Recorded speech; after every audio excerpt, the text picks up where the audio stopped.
Welcome to this deep dive.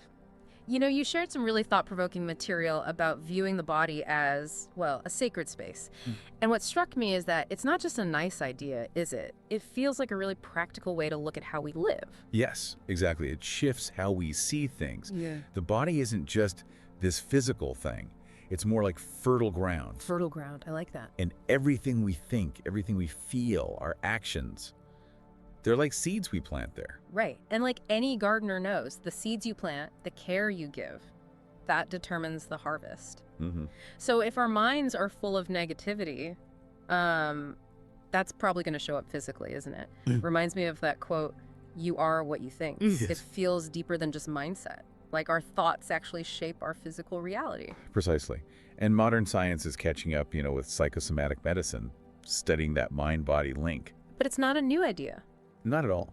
Ancient wisdom traditions knew this interplay intimately. It's not about seeing the body as perfect, but as a partner, a meeting place for the physical, and something deeper. You know, the story about Ananda in the material really stayed with me. He saw his body as temporary, something to get beyond. Yes. But the Buddha's response, it completely reframed it, comparing the body to the soil for the lotus flower. It's a powerful image, isn't it? Yeah. The mud. It seems messy, maybe unimportant, Right. but it's essential for that beautiful bloom.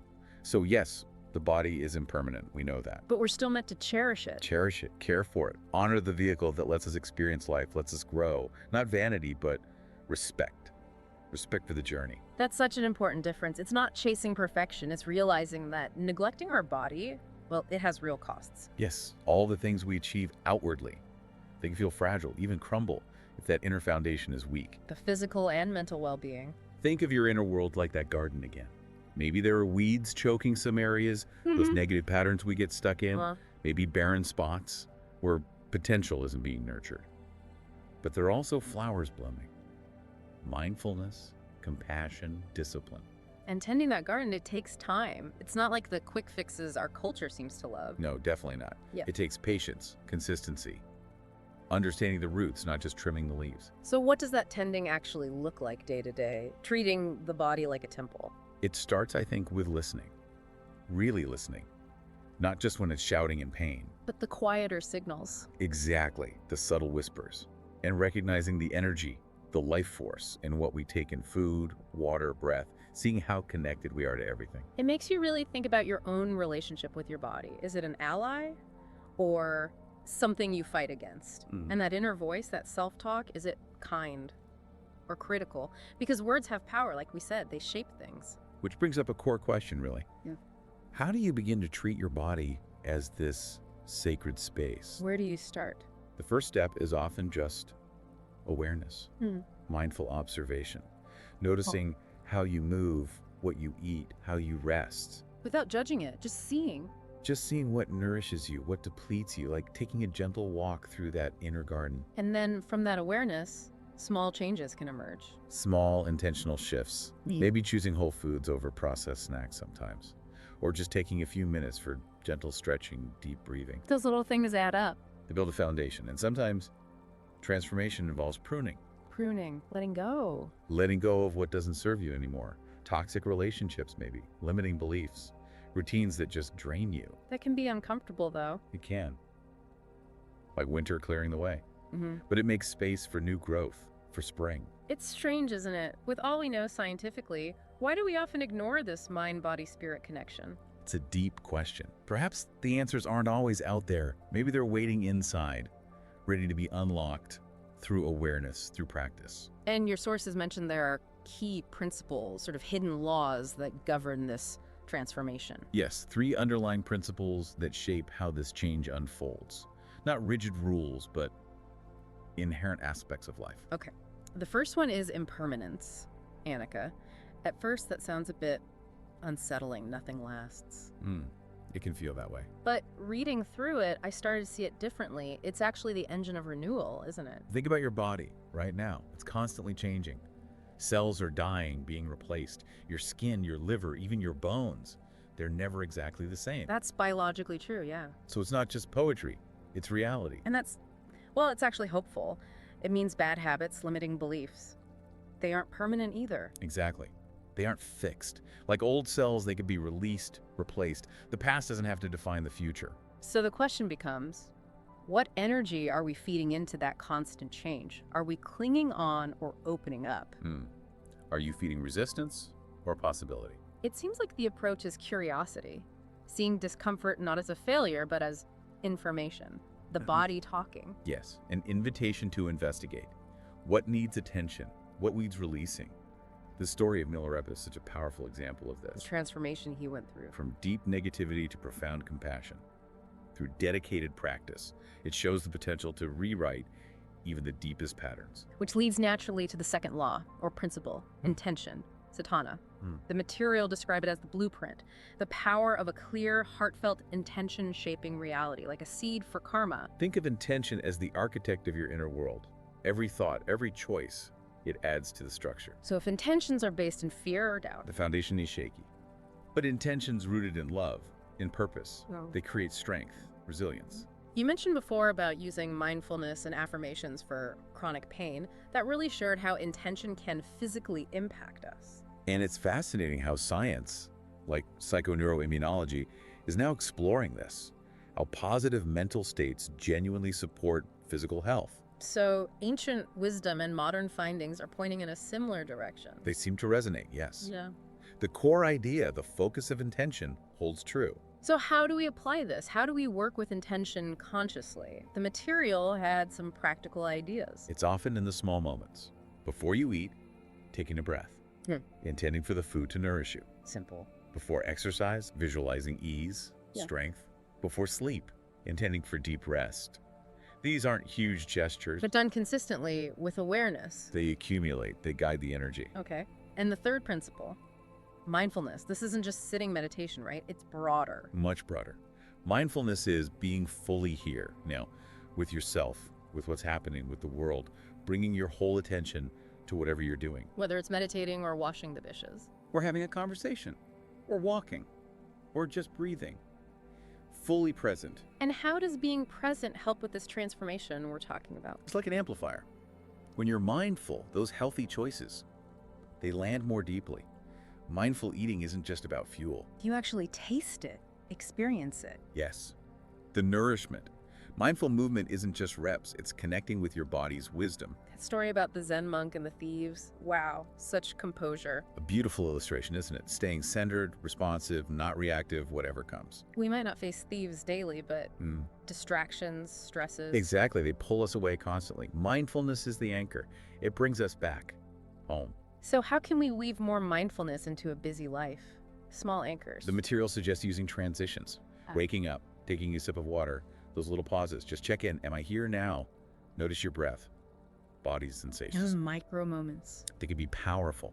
And mindful movement, of course. Really feel stretches, yoga, whatever you do. Deepens that body connection. It's amazing how these three, impermanence, intention, mindfulness, they're not separate, are they? They work together. They're completely interwoven. Impermanence is the river of change. Intention is the rudder, steering. And mindfulness is being awake in the boat, feeling the current. A synergy. A beautiful synergy, yes. It really makes you reflect. How do these ideas land for me? What seeds am I ready to plant in my own garden? What small shifts feel possible?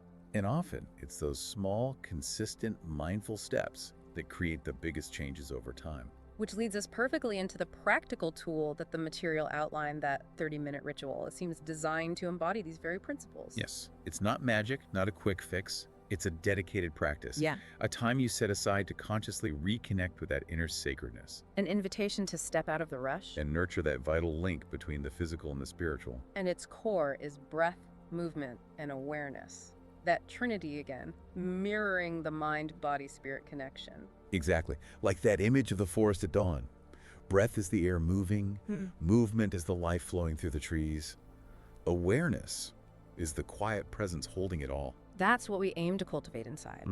Okay, let's walk through it. 30 minutes. Step 1, the first 10 minutes.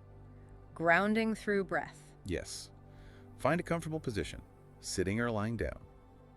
Gently close your eyes and just notice your breath first. Its natural rhythm. No need to change it initially. Just observe. Then gently guide it, maybe inhaling for a count of 4, feeling the belly expand. holding gently for 4, Yeah. then exhaling slowly, maybe for 6. Inhale 4, hold 4, exhale 6. Repeat that. Repeat that a few times. Yeah. And you can visualize fresh energy coming in with the inhale. And releasing stagnant energy with the exhale. That links right back to impermanence, doesn't it? Letting go, renewing. Beautifully and physiologically. This kind of breathing calms the nervous system, Yeah. reduces stress. It's where ancient practice and modern science meet. Okay. Then the next 15 minutes. Flowing through movement. Transitioning into gentle, intuitive movement. Think flowing water. Let your body lead. Not forcing anything. No forcing. Simple stretches, reaching, folding, gentle twists, whatever feels right. Listening deeply to your body's cues. And connecting breath to movement. Yes, try to synchronize. Maybe inhale as you lengthen or open, exhale as you fold or release. It deepens the presence. Or if people know yoga or tai chi. They can incorporate elements, sure. Or just trust their instincts. The goal isn't perfect form. It's presence. Presence, each movement as an act of respect for your body. Yeah. And this is where intention comes in, strongly imprinting that desire for well-being through conscious action. Right. And the final 5 minutes, resting in stillness. Yes, lying down comfortably, maybe on your back, just letting the body settle completely. Relax. And what happens in stillness? Cultivate mindfulness. Observe any sensations, warmth, tingling, pulsing without getting attached. Let thoughts come and go like clouds. So it anchors the whole practice. It anchors it, reinforces that mindfulness piece. It's about being as much as doing. And science supports rest too, right? For clarity, mood, recovery. Absolutely. Even short periods of conscious rest have profound benefits. It's incredible, really, how this 30-minute practice done regularly could create such ripples. Small choices, big impact over time. That's the cumulative effect. It changes not just physical health markers, but your whole relationship with your body. More partnership, less conflict. And neuroscience talks about neuroplasticity. Exactly. Practices like this literally strengthen brain pathways for calmness, for resilience. Yeah. You're retraining your nervous system. And what's really encouraging is how accessible it feels. No fancy equipment, not a huge time commitment. Just willingness, Yeah. showing up for yourself. It challenges that idea that health is all about external achievements or punishing routine. It empowers you to take the reins. Yes. So for anyone listening, what will you do with this knowledge, this invitation? Will you take that first step? Because real transformation, it starts there with Yeah. that inner choice for self-care, guided by your own wisdom, not outside pressure. Remembering that you are the gardener, the architect, the steward of your own being. Every breath, every choice matters. It shapes your existence. So maybe setting aside those 30 minutes, trying the breath, the movement, the rest. Trusting that even small efforts count. They build momentum. And if doubt comes up, if it feels hard, Remember those words.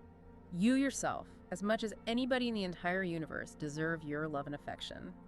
Be kind to yourself on the path. sharing this practice feels like honoring a tradition. It does. Honoring a lineage of wisdom and acknowledging you, the listener, as a seeker on your own journey. May this serve as a guide. And it's okay if the journey is a straight line, right? Oh, absolutely not. There will be ups and downs. Progress might feel slow sometimes. Just persevere. Be patient. Because ultimately, Remember your inherent nature. Radiant.